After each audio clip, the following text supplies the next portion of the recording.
नमस्कार। आज हम हमारे आसपास के पदार्थ जो कि कक्षा 9वीं का पहला पाठ है उसके बारे में पढ़ेंगे। तो सबसे पहले बात कर लेते हैं कि पदार्थ क्या होता है। हमारे आसपास का कोई भी पदार्थ, कोई भी वस्तु, हमारे आसपास की कोई भी वस्तु जिसका कुछ ना कुछ द्रव्यमान हो और वह कुछ ना कुछ स्थान घेरती हो, वह पदार्थ कहलाता है। सिंपल सी बात है। अपना आसपास आप देख के जो भी वस्तु आप देख पा रहे हैं वो पदार्थ है। और तो और कुछ वस्तुएं ऐसी भी हैं जिनको आप देख नहीं पा रहे लेकिन वे भी पदार्थ हैं। क्यों पदार्थ हैं? क्योंकि उनका कुछ द्रव्यमान है और वह कुछ स्थान घेरती है। उदाहरण हो गया हवा। आपके आसपास हवा है, वो भी एक पदार्थ है। तो इंग्लिश में बोलते हैं इसको, any object that has mass and occupies a space is known as matter. ये जो मैटर है, जो पदार्थ है, ये छोटे, बहुत ही छोटे कणों से मिलकर बना होता है। इतने छोटे कि कई बार हम इनको देख भी नहीं सकते। उदाहरण मैंने फिर से वही बताया आपको, जो हवा, हवा को आप नहीं देख सकते लेकिन हमारे आसपास वो मौजूद है। तो नहीं देख सकते इसका मतलब क्या है? इसका मतलब उसके कण बहुत ही ज्यादा छोटे हैं। वैसे ही जो बाकी जो वस्तुएं दिखाई दे रही हैं हमारे को, वो भी बहुत ज्यादा छोटे कणों से मिलकर बनी हुई है। तो अब हम इन कणों की विशेषताएं के बारे में जान लेते हैं, इनकी जो प्रॉपर्टीज हैं उसके बारे में जान लेते हैं। तो पहला है कि पदार्थ के कणों के बीच रिक्त स्थान होता है। खाली जगह होती है, मतलब कणों के बीच में खाली जगह। ठीक है, उसके बारे में भी करते हैं, एक एक्टिविटी करते हैं हम। तो particles of matter have space between them. तो एक्टिविटी मैं क्या, आप ही खुद करोगे कि आप क्या करोगे, कांच का गिलास लो, कांच के गिलास में पानी डाल लो, आधा डालो या आधे से ज्यादा, जैसे भी डालना डाल लो। तो जहां पे पानी का लेवल है वहां पे आप मार्क कर लो। मार्क आप इस एक मार्कर की मदद से कर सकते हो या फिर एक कोई कागज का टुकड़ा लगा के थोड़ा सा उसको गीला करके चिपका सकते हो। फिर आपने क्या करना है, इसके अंदर एक चम्मच नमक डाल देना है। नमक डालोगे तो आपको लग जाएगा, ये दिख जाएगा कि जो लेवल है वो थोड़ा सा ऊपर उठ गया।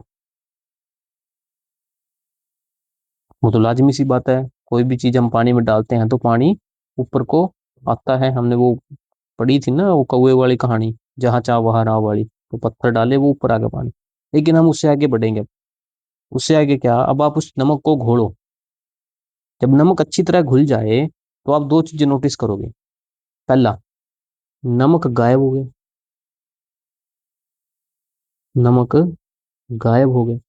और दूसरा क्या, दूसरा ये कि जो लेवल है वो वापिस वहीं पे ही आ गया। कमाल की बात है, देखो। तो लेवल वापिस वही आ गया, मतलब क्या है? मतलब जो नमक के कण हैं वो पानी के अंदर कहीं खाली जगह थी वहां पे चले गए। पानी के जो कण थे उनमें खाली जगह में नमक के कण समा गए, इसलिए वो दिखना भी बंद हो गए। अब वो जैसे आपने बड़े बड़े दाने डाले थे वैसे नहीं हुआ, वो घुल गया। उसके कण टूट के गए हैं, छोटे छोटे कणों से वो मिलकर बना हुआ था।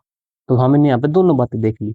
एक, कि वो छोटे कणों से मिलकर बना था, और दूसरी, जो जल है उसके कणों के अंदर रिक्त स्थान है। तो हमने इस प्रॉपर्टी के बारे में, इस विशेषता के बारे में जान लिया कि पदार्थ के कणों के बीच रिक्त स्थान होता है। फिर हम बात करते हैं दूसरी प्रॉपर्टी। दूसरी प्रॉपर्टी है कि जो पदार्थ के कण हैं वो निरंतर गतिशील होते हैं। गतिशील मतलब the particles of matter are always moving. वो चलते रहते हैं, रुकते नहीं हैं। हम उदाहरण के लिए देख सकते हैं, जो हवा है हमारे पास, ये हवा रुकी हुई नहीं होती, इसके जो कण हैं वो चलते रहते हैं। तो अब हम इसको देख सकते हैं कि पानी में भी ऐसा होता है क्या? ठीक है, ठोस में तो चलो नहीं होता, जो हमारे पास की ठोस वस्तु है उसमें कण इतने गतिमान नहीं होते। लेकिन जो ये जल है या हवा है, इसके अंदर जो कण है वो गतिमान होते हैं। तो उसको दर्शाने के लिए एक छोटी सी मैं एक वीडियो आपको दिखाता हूँ, को आप ध्यान से देखेंगे। एक यूट्यूब से वीडियो चलाऊंगा मैं, उसको हम देख कर समझने की कोशिश करते हैं। तो इस वीडियो में क्या है, इस वीडियो में हमने दो गिलास लिए हैं कांच के। एक में गर्म पानी है, ठीक, एक में है गर्म पानी और दूसरे में है ठंडा पानी। दोनों गिलास के अंदर हम बराबर अमाउंट के अंदर पोटेशियम पर मैग्नेट डालेंगे। ठीक, इसको आप लाल दवाई के नाम से भी जानते हो, लाल दवाई। ये पानी को साफ करने के भी काम में भी आती है, या कई बार लंगर वगैरह में बर्तन धोने वाली जगह पे भी आपने देखा होगा कि लाल रंग का एक पानी होता है, वहां से इसको बर्तन को निकाल के रखना होता है। तो वही वाला एक केमिकल होता है जिसको बोलते हैं हम पोटेशियम पर मैग्नेट।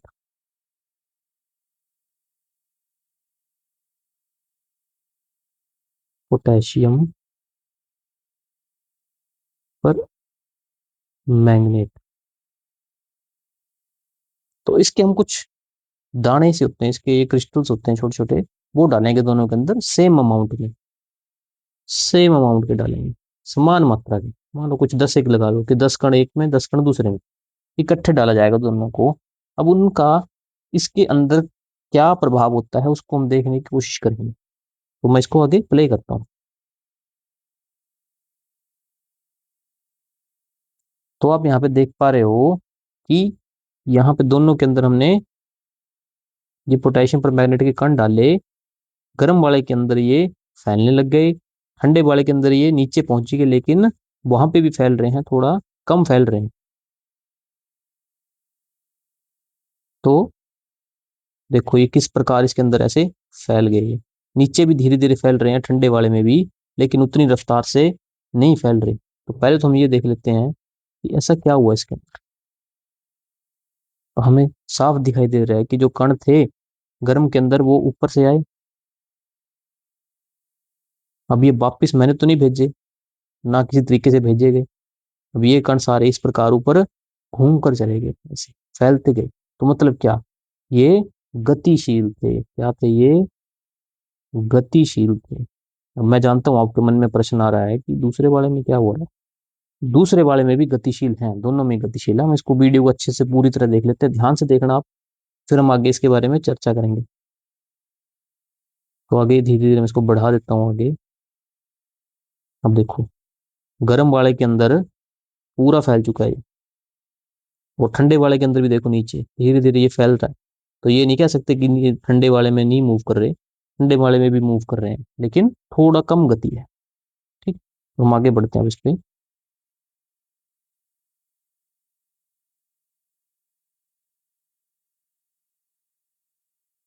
तो देखो यहाँ पे ये पूरी तरह फैल चुके हैं इसमें, गर्म वाले में, और ठंडे वाले में अभी कम फैले हैं। धीरे धीरे इसको समय लगेगा, लेकिन पूरी तरह फैल जाएगा। तो यहाँ पे हमने इस चीज के बारे में देखा कि पदार्थ के कण निरंतर गतिशील है। अब वहीं से ही आपने एक दो चीजें और सीखी, देखते हैं क्या। क्या तापमान का कणों की गतिशीलता पर कोई फर्क पड़ता है? तो हमने देखा हाँ फर्क पड़ता है। क्या फर्क पड़ा, अगर तापमान ज्यादा तो गति भी ज्यादा। अब गति है तो कणों के पास कुछ ऊर्जा होगी, जिसको बोलते हैं हम गतिज ऊर्जा। हम जब चलते हैं दौड़ते हैं तो हमें ऊर्जा की आवश्यकता होती है ना।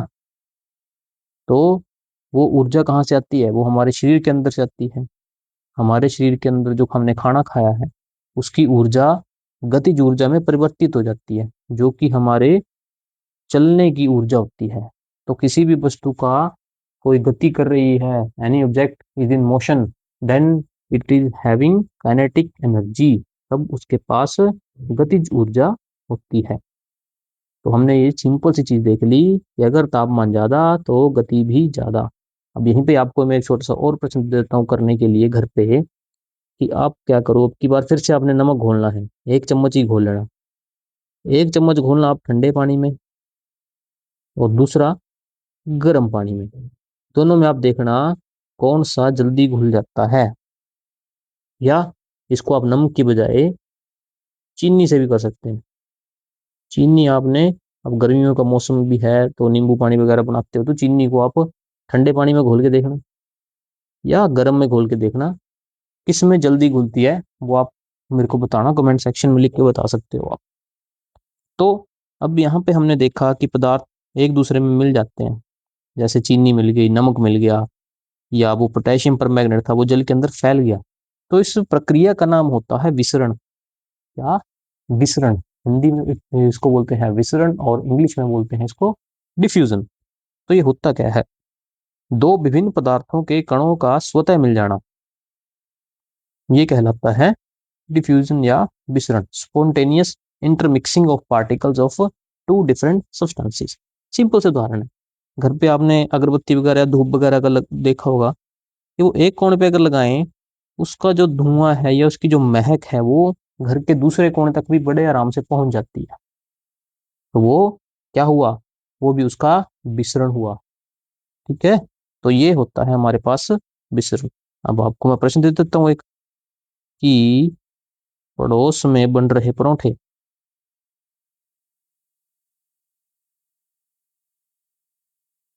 बन रहे परोठों की खुशबू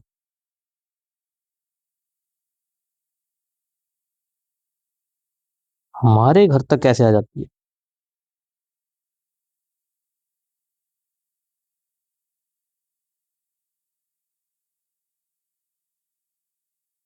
ओके, तो इसको आप करने की कोशिश करेंगे कि परोठों बन रहे हैं पड़ोस पड़ोस में, या तड़का लगता है, तड़का भी होता है तब भी आता है ये काम।